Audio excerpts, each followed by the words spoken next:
बिस्बो को सब्सक्राइब करें और इस बेल आइकन को दबाएं और घिसी पिटी खबरों को देखें मजेदार कहानियों में। मुंबई से आप जब उत्तर की तरफ सफर करोगे, मुंबई सूरत नेशनल हाईवे नंबर 48 पर और पालघर दहानू के आखिरी जिलों से गुजरोगे, गुजरात प्रवेश करने से कुछ पहले आप देख सकते हैं कि वो पूरा इलाका घने जंगलों से भरा है। अक्सर कई तरह के हिंसक जानवर दिखाई देंगे, तेंदुआ, भेड़िया, गीदड़, जो कभी कभार हाईवे पार करते हुए भी नजर आएंगे। इन सभी खतरों से बेखबर उस्मानाबाद अब धाराशिव के शिव सैनिक विधायक कैलाश पाटिल इसी जंगल में अपनी जान बचाकर भाग रहे थे 21 जून 2022 की गहरी रात के बीच। बस एक ही बात बड़बड़ाते हुए, उद्धव जी ठाकरे को यह खबर मुझे जल्द से जल्द पहुंचानी होगी। 8 घंटे पहले 20 जून 2022 की शाम महाराष्ट्र विधानसभा में एक सत्र के बाद 7 एसयूवी गाड़ी 1 दर्जन शिव सैनिक विधायकों के साथ शाम के 7 बजे विधान भवन के दक्षिण मुंबई परिसर से निकलकर येऊर हिल्स थाने की तरफ एक डिनर पार्टी के लिए रवाना हुई, जो राजधानी के उत्तर पूर्व के लगभग 45 किलोमीटर की दूरी पर था। इसमें बाकी लोगों के अलावा शामिल थे विधानसभा में शिवसेना के नेता एकनाथ शिंदे और उस्मानाबाद के शिवसेना विधायक कैलाश पाटिल। शिंदे साहब, अचानक डिनर का प्लान कैसे? मैं चाहता हूं कि जब सारी प्रॉब्लम डिस्कस हो तो हम फार्म हाउस में रिलैक्स मूड में हो। कैलाश पाटिल चिंतित थे। उसी शाम काउंसलिंग इलेक्शन में उनके संगठन का बुरा हाल हुआ था। भाजपा हमारे उम्मीदवार को कैसे हरा सकती है? उनके पास नंबर कहां से आए? एमवीए के कांग्रेस उम्मीदवार चंद्रकांत हंडोरे को भाजपा के प्रसाद लाड ने बुरी तरह हराया था और 10 दिन पहले राज्यसभा चुनाव में शिवसेना के उम्मीदवार संजय पवार को भी इसी तरह भाजपा के धनंजय महाडिक ने हराया। दोनों ही अवसर पर भाजपा उम्मीदवारों के पास अपेक्षित वोट नहीं थे, लेकिन निर्दलीय और कांग्रेस और शिवसेना विधायकों के क्रॉस वोटिंग की मदद से वो विजेता बनने में सफल रहे। एक दिन पहले उद्धव ठाकरे ने विश्वास के साथ बहादुरी से इकट्ठा शिवसेना के सारे 55 विधायकों से कहा था, कल हमारी जीत निश्चित है, हमारे बीच कोई गद्दार नहीं। तब किसी ने ध्यान नहीं दिया, लेकिन जब सभी उद्धव के बयान पर ताली बजा रहे थे, शिंदे बिना इमोशन से अपना चश्मा साफ करने में लगे थे। चलिए वापस गाड़ी की तरफ और देखते हैं थके हुए कैलाश पाटिल को छोटी सी झपकी लेते हुए। अचानक हंगामे की आवाज सुनकर वे जागे। पुलिस की कई जीपों ने अपने सायरन और बत्ती चमकाते हुए सभी 7 एसयूवी को घेर लिया था। पाटिल ने अपनी आंखें जोर से रगड़ी, जैसे कि किसी गहरे सपने से खुद को झंझोर रहे हो। ये तो ठाणे वाला घोड़बंदर रोड नहीं है, ये तो महाराष्ट्र गुजरात बॉर्डर है। शिंदे साहब, हम गुजरात की तरफ क्यों जा रहे हैं? ऑपरेशन लोटस शुरू हुआ है मेरे भाई। उद्धव ठाकरे सरकार को उखाड़ फेंकने का वक्त आ गया है, हंसते हुए चिन्नराव पाटिल बोले, एक और विधायक जो पीछे एसयूवी में बैठे थे। फिर सीधे कैलाश की आंखों में देखते हुए शिंदे ने उनसे पूछा, कैलाश, तुम मेरे साथ हो या नहीं? अब तक कैलाश समझ चुके थे कि उनके साथ धोखा किया गया था और उनके पास और कोई चारा नहीं रहा। हाँ शिंदे साहब, मैं हूँ। फोन देना। हाँ, अपना मोबाइल मुझे दो। चाहे तुम्हें कोई कुछ कहे, ये बात याद रखो, मैं गद्दार नहीं। ये लड़ाई शिवसेना को एमवीए के मगरमच्छ चंगुल से छुड़ाने के लिए है। मैं एक सच्चा सैनिक हूँ। कैलाश का फोन उनकी जेब में सुरक्षित एकनाथ शिंदे एसयूवी से उतरकर बाकी कारों में बैठे अन्य विधायकों से मिलने गए। 20 मिनट बाद पूरा काफिला गुजरात सीमा से कुछ पहले भारी ट्रैफिक जाम में फंस गया। मौका देखते हुए टॉयलेट। फिर जब उन्होंने देखा कि कोई उन पर नजर नहीं रख रहा था, कैलाश पाटिल घने जंगलों में गायब हो गए और भागे अपनी जान बचाकर उल्टी दिशा में मुंबई की ओर। हाईवे पार करके कैलाश ने एक 2 व्हीलर को रुकाकर सवारी ली। फिर कोई संभावित पीछा करने वाले को चकमा देने के लिए कुछ दूर जाकर दूसरा साधन पकड़ा, इस बार ट्रक पर। भाई, दहीसर चेक नाका तक छोड़ दो। जब उन्होंने दहीसर मुंबई के उत्तरी एंट्री पॉइंट में एक खुली दुकान में फोन मिला, फिर लगाया नंबर। महाराष्ट्र के मुख्यमंत्री उद्धव ठाकरे अपने सरकारी आवास वर्षा में थे, लेकिन उन्हें नींद नहीं आ रही थी। काउंसिल इलेक्शन हारने के बाद उन्होंने बहुत कोशिश की थी एक इमरजेंसी बैठक बुलाने के लिए, मगर कहाँ मर गए सारे के सारे मेरे एमएलए। हर एक का फोन या तो स्विच ऑफ या नॉट रीचेबल आ रहा है। उसी वक्त उनका दरवाजा खुला और एक सहयोगी भागते हुए फोन लेकर अंदर आया। उद्धव जी, देखिए ये क्या बोल रहे हैं। जय महाराष्ट्र उद्धव जी, मैं उस्मानाबाद का विधायक कैलाश पाटिल बोल रहा हूँ। एकनाथ शिंदे ने 12 एमएलए के साथ बगावत कर दी। मेरा भी अपहरण हुआ था। अभी कहाँ हो? ठीक है, वहीं रुको, मैं तुम्हें वहां से उठाने के लिए गाड़ी भेज रहा हूँ। लगभग उसी वक्त जब कैलाश उद्धव से बात कर रहे थे, दोनों से अनजान कुछ और एसयूवी ठीक वहीं से गुजरी, 10 और विद्रोही एमएलए के साथ। इस संकट को सुलझाने के लिए उद्धव ने अपने पर्सनल सेक्रेटरी मिलिंद नार्वेकर और विधायक रविंद्र फाटक को अगले दिन शिंदे से मिलने सूरत भेजा, इस चेतावनी के साथ, शिंदे से कहो कि वापस आ जाए और जो भी शिकायतें हैं मुझे बताए, मैं हल करूंगा। शिंदे की सिर्फ एक शिकायत थी, उद्धव जी से कहो कि वो भाजपा से मिलकर सरकार बनाए, हिंदुत्व के मुद्दे पर एनसीपी और कांग्रेस को छोड़ दे, हमारी पार्टी के लिए उनका साथ अच्छा नहीं। और बाकी शिकायतों की बौछार छोड़ी। हनुमान चालीसा का जाप करने के लिए राणा को अंदर डाला, मस्जिदों में लाउड स्पीकर लगाने की इजाजत दी, मदरसों को अपग्रेड करने के लिए पैसे दिए। पालघर में जब साधुओं को मारा गया तब कुछ नहीं किया और स्वतंत्रता आंदोलन में आरएसएस की भूमिका पर सवाल उठाया।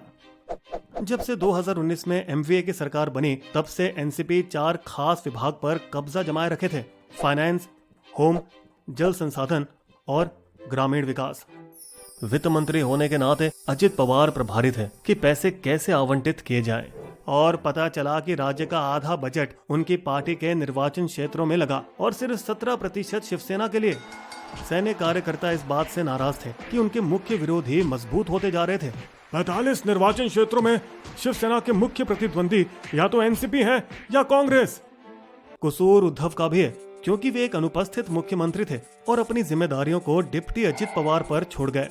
हार्ट में 8 स्टेंट डलवाने के बाद वे कोविड के 2.5 साल में सिर्फ अपने भरोसेमंद सहयोगियों के अलावा किसी और से मिलने से डरते थे, जिस वजह से वो और शक्तिशाली बनते गए। जबकि उत्तराधिकारी आदित्य ठाकरे एक राजनीतिक नौसिखिए जो पर्यटन और पर्यावरण मंत्रालय चलाते थे, अब सवाल उठाने लगे अन्य मंत्रालयों में वरिष्ठ मंत्रियों के निर्णय पर, जिसका बढ़ावा उद्धव ने साफ जाहिर किया। अगर किसी ने आवाज उठाने की हिम्मत की तो उन्हें बाहर का रास्ता दिखाया गया। आदित्य ने पहले मुझे अंकल बुलाया, फिर मेरे कैबिन में बैठा, फिर मेरी कुर्सी छीन ली। उद्धव ठाकरे के अपने एमएलए उनसे मिल नहीं पाते, घंटों इंतजार करते पर फिर भी कई बार मुलाकात नहीं हो पाती। और अगर कोई राजनीतिक संकट होता तो वे सीधे भागते एनसीपी संस्थापक अनुभवी नेता शरद पवार के पास, जिनकी पकड़ शायद ढीली हो रही है क्योंकि उनकी नाक के नीचे विद्रोह पक रहा था, मगर उन्हें भनक तक नहीं लगी। तब भी नहीं जब शिवसेना के विधायक देर रात तक विधानसभा में अपने कार्यालय में बैठे रहे। तख्ता पलट के 2 दिन पहले 16 से 19 जून 4 दिनों तक शिवसेना मंत्री गुलाबराव पाटिल ग्रामीण महाराष्ट्र में जलापूर्ति योजनाओं से संबंधित 18 फाइलों पर हस्ताक्षर किया, जबकि वो देर रात तक बैठने वाले मंत्रियों में से नहीं थे। साहब को क्या हो गया है, रोज रोज इतनी देर तक क्या करते हैं, घर कब जाएंगे यार।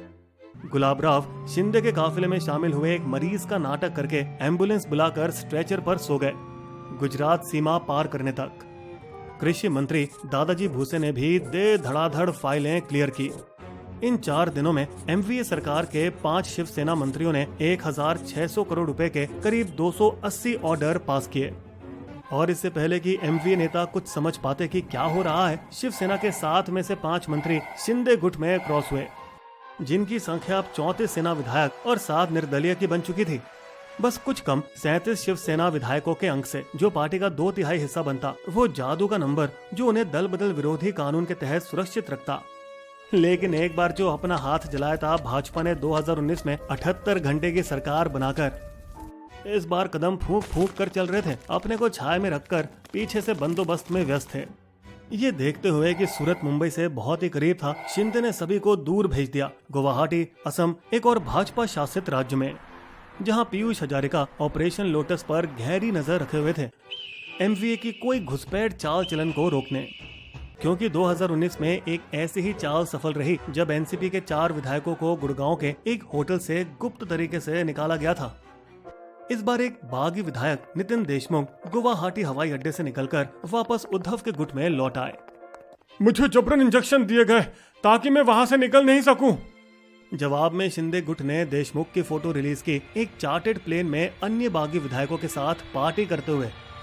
गुवाहाटी में एक सुलह का मौका भी आया जब कुछ बागी विधायक शिंदे को समझाने लगे, एकनाथ दादा उनसे बात करो, वो बाला साहेब का बेटा है, शायद वो हमारी मांगों को मान ले। ठीक है, कॉल करो। लेकिन जब उन्होंने ऐसा किया तो रामदास कदम के अनुसार उद्धव के आसपास के नेता उन्हें बुरे भले नाम से पुकारने लगे। लेकिन ये बस निराशा भरे शब्द थे, क्योंकि तब तक उद्धव के शांति दूत रविंद्र पाठक, जो खुद शिंदे को मनाने निकले थे, वे अब उनके गुट में शामिल हो गए। और रिजल्ट में कोई शक नहीं रहा जब 26 जून को शिवसेना के एकमात्र गैर ठाकरे मंत्री उदय सामंत कुछ और विधायकों के साथ गुवाहाटी के लिए उड़ान भरी।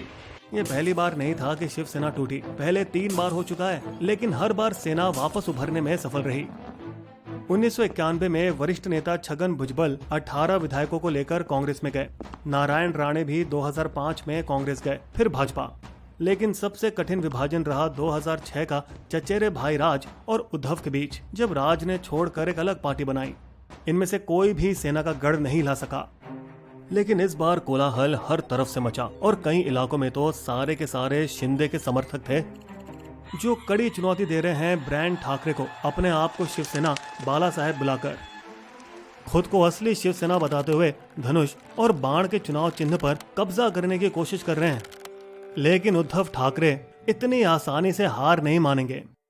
शिंदे वाले अपने बाप का नाम इस्तेमाल कर सकते हैं, बाला साहेब का नहीं। वे मेरे बाप हैं।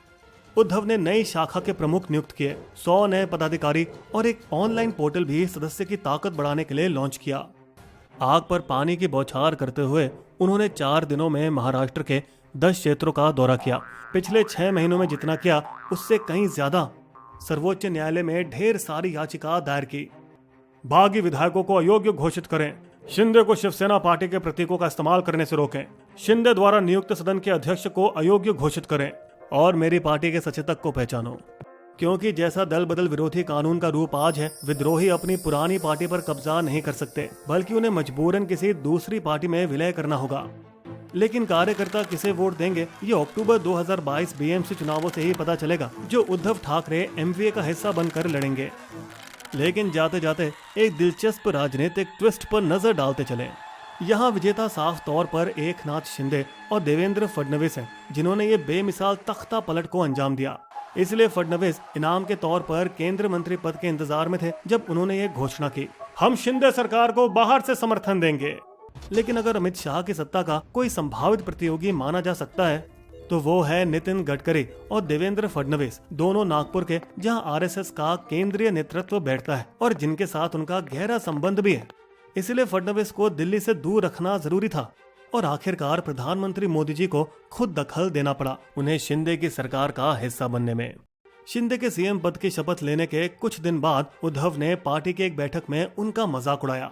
वो एक ऑटो ड्राइवर है जिनका तेजी से भागते भागते ब्रेक फेल हो गया है, इशारा करते हुए इस बात की तरफ जब शिंदे एक मामूली ऑटो ड्राइवर थे, सातारा गांव से ठाणे आने के बाद। जवाब में शिंदे ने ट्वीट भेजा, ऑटो रिक्शा की गति मर्सिडीज कार की रफ्तार से आगे निकल गई है, इशारा करते हुए उद्धव की गाड़ी की ओर जिसमें वो सफर करते हैं। अब ये रेस कौन सी गाड़ी जीतेगी ये देखेंगे हम अक्टूबर में।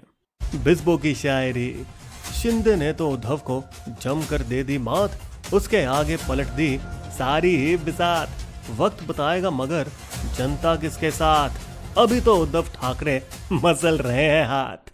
हमारे वीडियो कंटेंट के सोर्सेस आपको डिस्क्रिप्शन में मिल जाएंगे।